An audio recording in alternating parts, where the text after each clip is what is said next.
The Holy Gospel according to St. Matthew. Glory to you, Lord. You may be seated.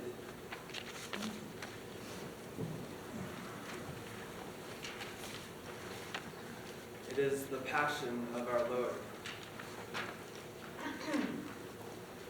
One of the 12, who is called Judas Iscariot, went to the chief priests and said, "What will you give me if I betray him to you?" They paid him 30 pieces of silver.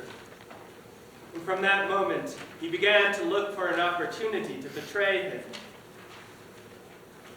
On the first day of unleavened bread, the disciples came to Jesus saying, "Where do you want us to make the preparations for you to eat the Passover?"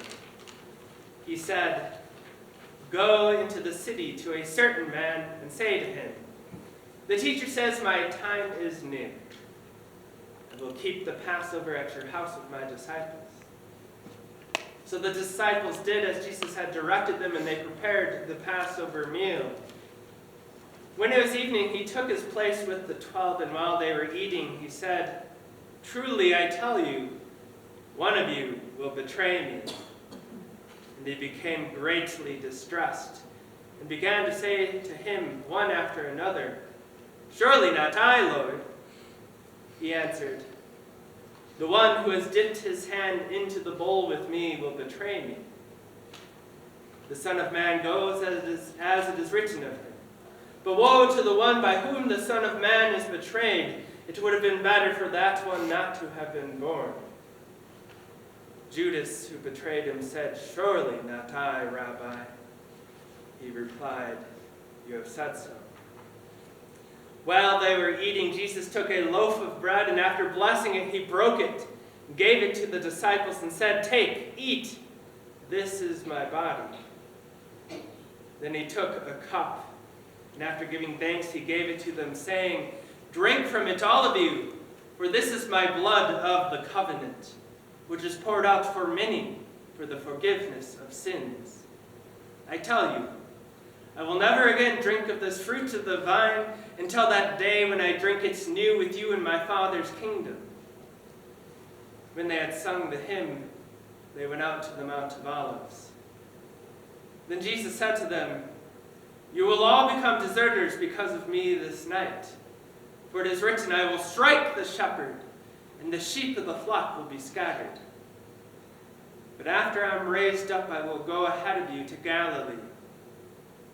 Peter said to him, "Though all become deserters because of you, I will never desert you."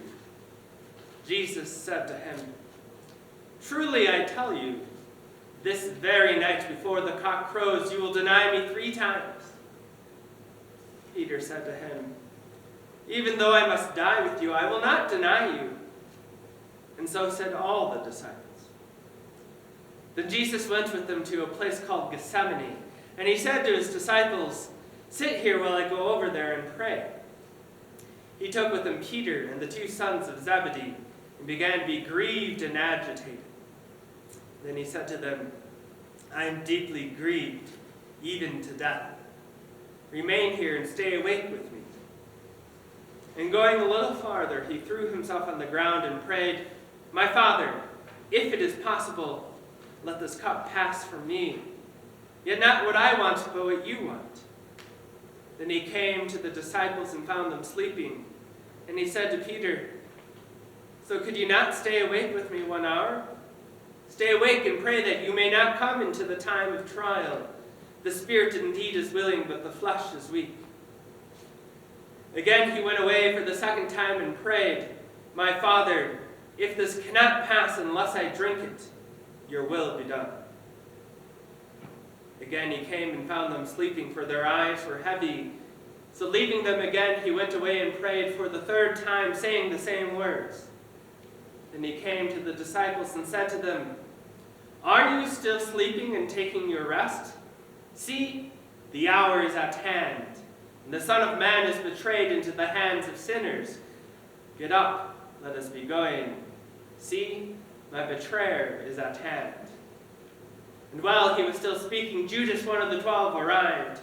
With him was a large crowd of swords and clubs. from the chief priests and the elders of the people.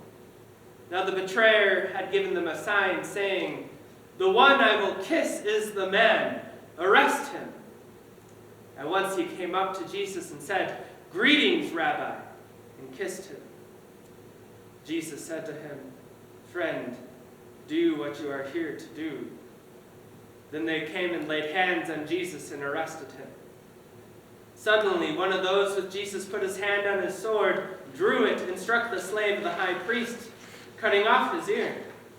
Then Jesus said to him, "Put your sword back in its place, for all who take the sword will perish by the sword.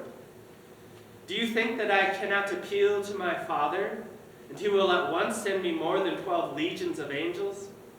But how then would the scriptures be fulfilled, which say it must happen in this way?" At that hour Jesus said to the crowds, "Have you come out with swords and clubs to arrest me, as though I were a bandit? Day after day I sat in the temple teaching, and you did not arrest me. But all this has taken place, so that the scriptures of the prophets may be fulfilled." Then all the disciples deserted him and fled. Those who had arrested Jesus took him to Caiaphas, the high priest, in whose house the scribes and the elders had gathered. But Peter was following him at a distance, as far as the courtyard of the high priest. And going inside, he sat with the guards in order to see how this would end. Now the chief priests and the whole council were looking for false testimony against Jesus, that they might put him to death. But they found none, though many false witnesses came forward. At last 2 came forward and said, "This fellow said, 'I am able to destroy the temple of God to build it in 3 days.'" The high priest stood up and said, "Have you no answer? What is it that they testify against you?" But Jesus was silent. Then the high priest said to him, "I put you under oath before the living God.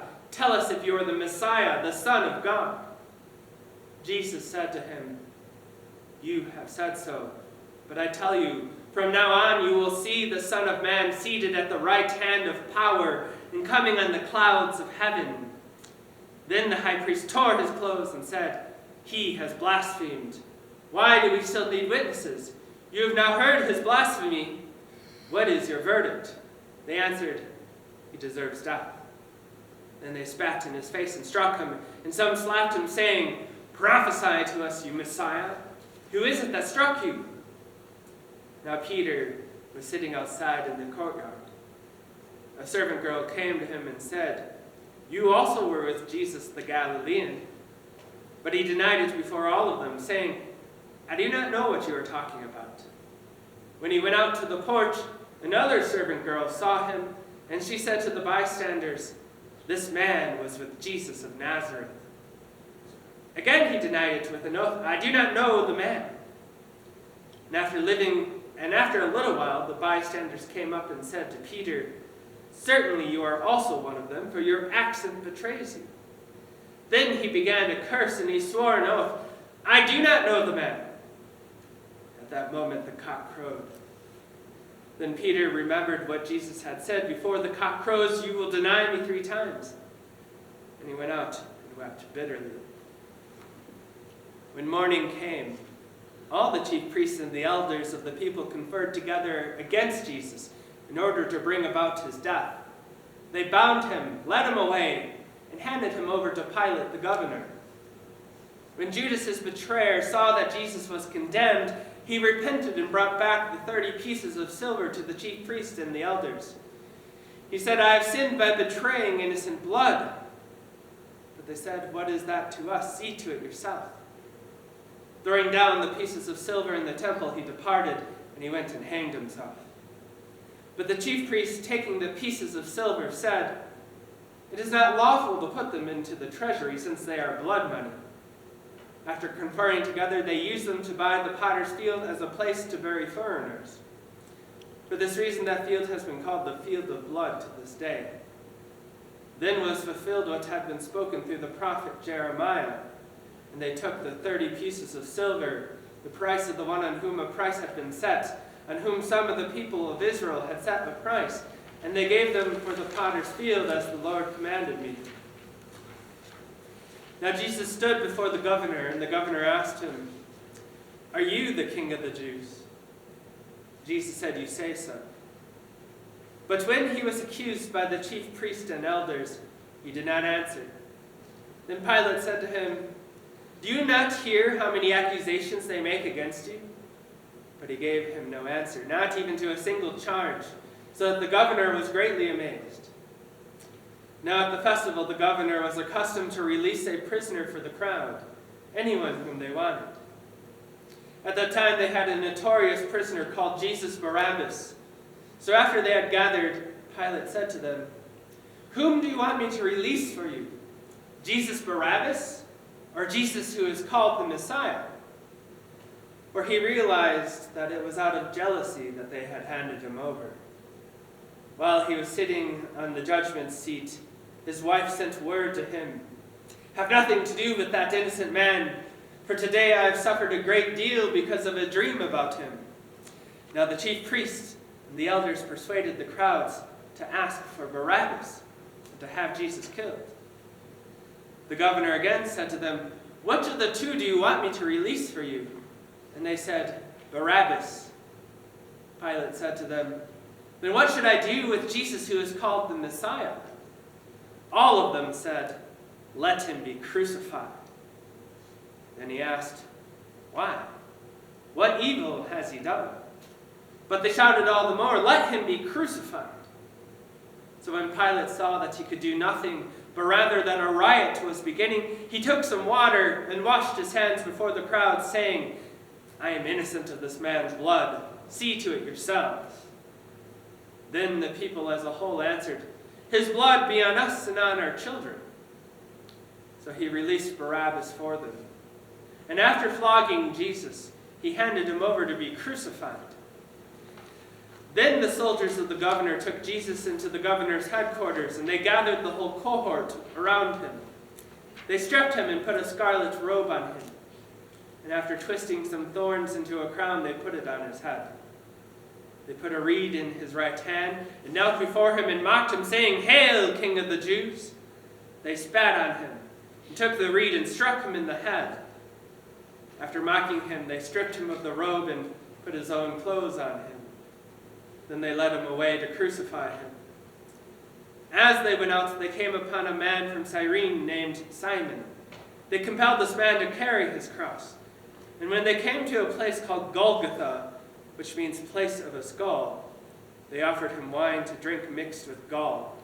But when he tasted it, he would not drink it. And when they had crucified him, they divided his clothes among themselves by casting lots. Then they sat down there and kept watch over him. Over his head they put the charge against him, which read, "This is Jesus, the King of the Jews." Then 2 bandits were crucified with him, one on his right and one on his left. Those who passed by derided him, shaking their heads and saying, "You who would destroy the temple and build it in 3 days, save yourself. If you are the Son of God, come down from the cross." In the same way, the chief priests also, along with the scribes and elders, were mocking him, saying, "He saved others, he cannot save himself. He is the King of Israel. Let him come down from the cross now, and we will believe in him. He trusts in God, let God deliver him now if he wants to. For he said, 'I am God's son.'" The bandits who were crucified with him also taunted him in the same way. From noon on, darkness came over the whole land until 3 in the afternoon. And about 3 o'clock, Jesus cried out with a loud voice, "Eli, Eli, lema sabachthani?" That is, my God, why have you forsaken me?" When some of the bystanders heard it, they said, "This man is calling for Elijah." At once one of them ran and got a sponge, filled it with sour wine, put it on a stick and gave it to him to drink. But others said, "Wait, let us see whether Elijah will come to save him." Then Jesus cried again with a loud voice and breathed his last. At that moment, the curtain of the temple was torn in two from top to bottom. The earth shook and the rocks were split. The tombs also were opened, and many bodies of the saints who had fallen asleep were raised. after his resurrection, they came out of the tombs and entered the holy city and appeared to many.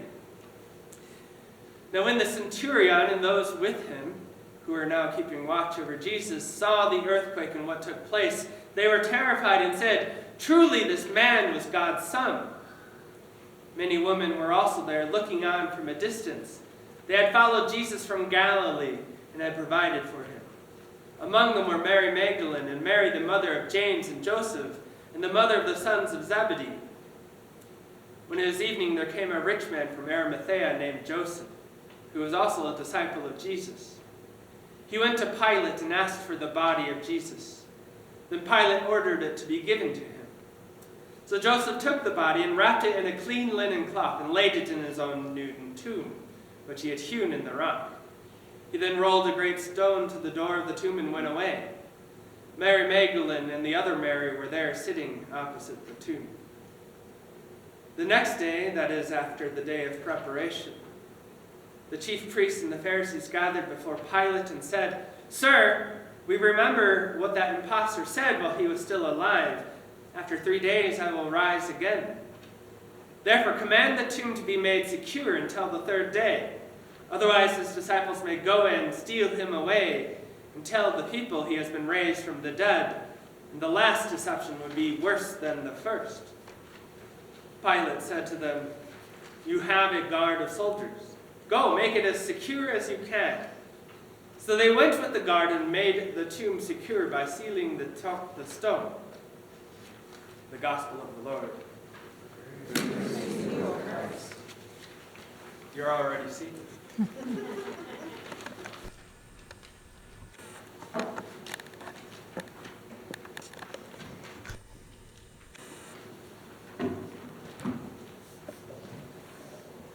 And why do you all survive?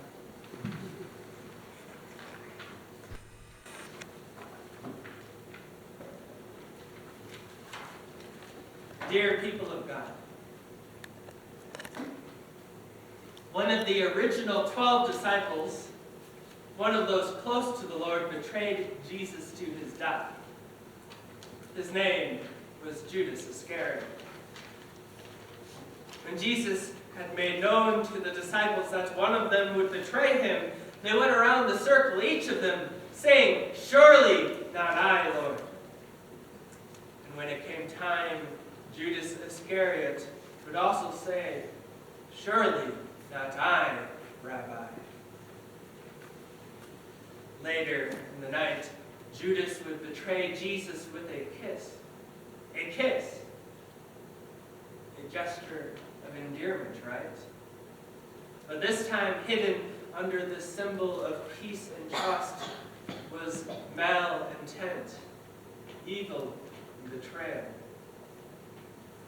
Judas Iscariot did this with his will. He was not coerced. He knowingly and willingly came to his teacher as a devil in disguise. Jesus knew it was coming, and he knew who it would be, yet he allowed it to happen. He knew that this must happen to fulfill the scriptures and to do the will of him who sent him. As we are told, he was obedient to the point of death, even death on a cross. We will find it not only would Judas Iscariot lead Jesus to the hands of those who hate him, but all the disciples, even Peter. When the pressure was on, when it mattered most, they would abandon Jesus. As it is written, "I will strike the shepherd, and the sheep will be scattered."